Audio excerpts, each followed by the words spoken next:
Propaganda Jepang adalah upaya kekaisaran Jepang pada masa Perang Dunia Kedua untuk meraih dukungan dan simpati dari rakyat Indonesia melalui berbagai media dan organisasi seperti gerakan 3A, yakni Nippon Cahaya Asia, Nippon Pemimpin Asia, dan Nippon Pelindung Asia, penggunaan radio, surat kabar, serta pembentukan organisasi keagamaan dan pemuda.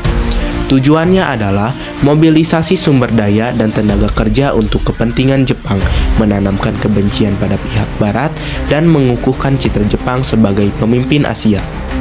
Jepang mempropagandakan diri sebagai saudara tua bangsa Asia yang datang untuk membebaskan Indonesia dari Belanda, padahal sebenarnya hanya untuk kepentingan Jepang. Jalannya peristiwa Rengas Dengklok pada 16 Agustus 1945. Golongan muda, Sukarni, Wikana, Aidit, dan kawan-kawan menculik Soekarno dan Hatta dari Jakarta. Mereka dibawa ke Rengas Dengklok, Karawang, Jawa Barat agar jauh dari pengaruh Jepang. Di sana, para pemuda mendesak agar Soekarno-Hatta segera memproklamasikan kemerdekaan. Malam 16 Agustus 1945, di rumah Laksamana Tadashi Maeda disusunlah teks proklamasi kemerdekaan. Proklamasi akhirnya dibacakan pada 17 Agustus 1945 oleh Soekarno di Jakarta. Proklamasi.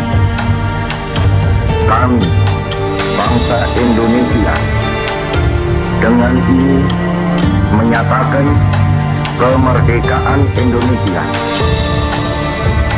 Hal-hal yang mengenai pemindahan kekuasaan dan lain-lain diselenggarakan dengan cara saksama dan dalam tempo yang sesingkat-singkatnya.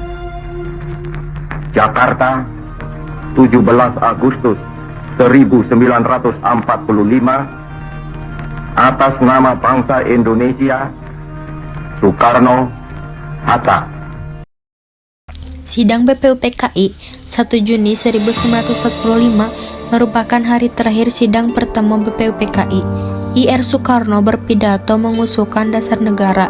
Isi pidato melahirkan gagasan Pancasila, yaitu 1. Kebangsaan Indonesia, 2. Internasionalisme atau perikemanusiaan, 3. Mufakat atau demokrasi, 4. Kesejahteraan sosial, 5. Ketuhanan yang berkebudayaan.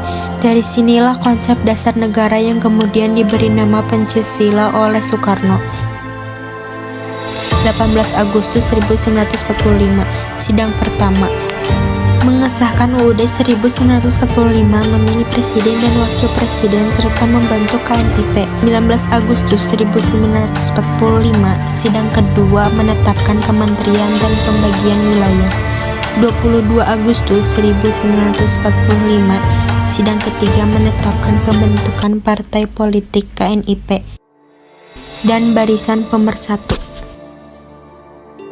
Beberapa arti penting kemerdekaan bagi Indonesia adalah: yang pertama, bebas dari penjajahan. Kemerdekaan menandai berakhirnya penderitaan panjang akibat penjajahan bangsa asing yang mengekang kebebasan rakyat.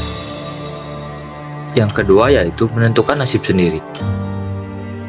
Bangsa Indonesia berhak membuat keputusan politik, ekonomi, sosial, dan budaya tanpa campur negara lain.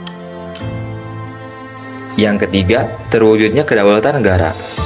Indonesia berdiri sebagai negara yang merdeka, berdaulat, dan diakui di dunia internasional. Keempat, mewujudkan persatuan dan kesatuan. Kemerdekaan menjadi simbol penyatu berbagai suku, budaya, dan agama dalam bingkai Negara Kesatuan Republik Indonesia atau NKRI.